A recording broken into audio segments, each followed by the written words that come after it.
Hello guys, and welcome to another episode of Journalism Era. In this episode, we'll have special coverage of the Chino Valley Unified School District Board meeting. But first, I want to say that my entire journey has been through public education. I attended Monte Vista Elementary, Vernon Middle School, and Montclair High School, all in Montclair, California, before going to UCLA to earn my bachelor's degree. As someone who has grown up and thrived in local public education system, I understand the importance of issues being discussed here today. We're diving into the heart of the community's concerns, highlighting the voices of parents, students, and board members. This meeting brings to light the topics that matter most to local families, from educational policies to community values. We'll hear directly from those who attended, including interviews with concerned parents and a statement from the board president. Join us as we take an inside look at the decisions shaping the future of education here in Chino Valley. Without further ado, sit back, relax, and enjoy the special report. Thank you. Hey guys, what's going on here? Welcome to another episode of Journalism Era. Right now I'm here with Riley Nemi. Yes, I'm here today at the Chino Valley Unified School District Board meeting, and there was a crap ton of liberals earlier today. About 400 people showed up today. Yeah, it was a great experience. Riley invited me over here, and we got to see kind of just like the contentious nature of these board meetings, and we really see what grievances the parents have brought to this board. So with that being said, you know, we've just got a few interviews, and we'll kind of capture the sentiments of local parents. And Riley, do you want to tell them who you're with? Yeah, well, I'm with Turning Point USA in Blexit, and today we captured some great content. A woman got kicked out of the room for yelling because one of her liberal friends started campaigning in Spanish. It was quite the hilarious scene. The board went crazy. The room went crazy. It was a sight to see. All right, perfect. One last thing, I just kind of want to bring up how Riley and I met. We met back. This is Riley. Hello. Wow, they're quite mad today. Thank you, thank you. The same people who put my mom on a website and showed everybody where my mom works. They put my mom's work on Charty B. Wait, these guys? They call my mom a far-right extremist. Are they gonna knock off? So everybody, it seems today the liberal mob came over here because they just love to groom children. So we came here today to see what they're up and around and about. Hello, how are you doing? Hi, what are you talking about grooming children? They're coming back right now, Riley. Jesus. It looks like they have a couple questions. Do we have any questions today? They don't have any questions. Seems a bit odd here, Mark. Riley, jeez. Komorowski? I don't work for Komorowski now. Were you being paid to work for him? I do not work for Did anybody. TPUSA pay you to help him? Ma'am, I don't get paid by anybody. Oh, you don't? I do not know. How do you travel around? How do I travel around? Yeah. How do you pay your expenses? Do you have a job? What? Do you have a job separately? I have a business. Oh, what's your business? Nemi Canvassing. It's on my LinkedIn. I'm surprised you sorry? get. It's on LinkedIn. It's called Nemi Canvassing. So obviously you're at the school board meeting today. So is there anything you'd like to say why you came here? Any issues that are at the top of your mind going into the school board meeting? Honestly, I'm here to support. I'm a member of Calvary Chapel, Chino Hills. You know, we're real big on the community impact of what it is to be a part of the member of Chino High School, or Chino Valley, I should say. We're just making sure that the education system for our youth is contained and it's being, well, displayed in a way that it's able to keep the kids on track what needs to be taught, and those lines don't get blended. So that way we can keep the kids on track to learn their education and not be polluted per se or manipulated in any way that's not, well, appropriate for children. Of course. Most of the civil rights issues took place in the early 1960s and late 60s, from what I believe. For the country. What I hope for this country? Yeah. I hope this country returns to Jesus Christ. It has been falling apart ever since large push towards hookup culture. A lot of women getting on hormonal birth control, which really messes with hormones and the psychology of relationships. There was a large push for homosexuality and transgenderism around that time, 1968, 1969. Little tiny laws, yeah. It's great to meet you. See, a lot of people think I'm dumb, but I can converse. I was raised here in Chino, so I've been through the school board. All the schools I went to are in Chino Valley. I was here for my entire education system, so I've been a local my entire life, and I understand what it means to be, involved in this and the importance of our youth. All right, perfect. My own business. I did work many jobs before. If you go around around Temecula Parkway. I don't want to say exactly where I worked. I worked at a few places where how do I put this simple? I worked 80 hours a week for 2 years. Oh, wow. That's how You're I fund very, myself. Very industrious. I'm a very hard worker. Yeah, you No one funds me. They're all like, how do you go to Chicago, Riley? How are you in Washington, D.C.? How are you? It's because I pay for it myself. TPUSA doesn't pay expenses. Turning Point USA does not pay for anything. No. They have Issues that were most pertinent or that you felt needed to be brought to this school board?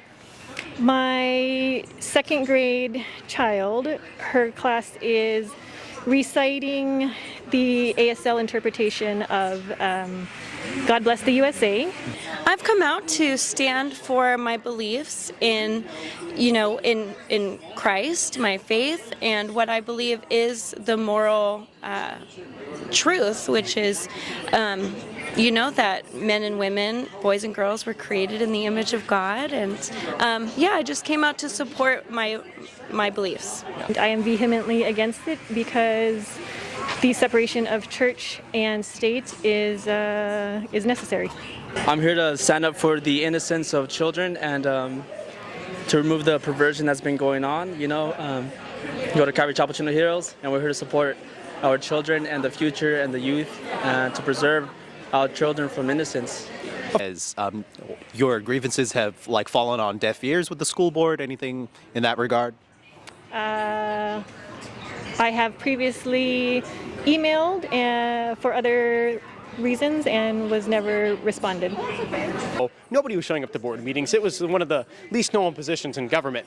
But today, there was hundreds of people that showed up today. So why do you think people are starting to show up more in the past 2 years?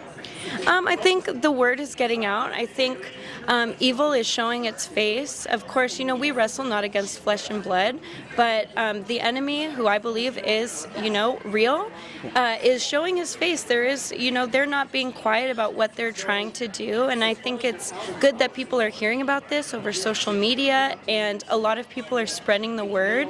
It is something that I think people should know about, know what's happening, and so with certain policies trying to be passed, I think people are sharing it. So with that being said, is there anything else you'd like to say before we close the interview?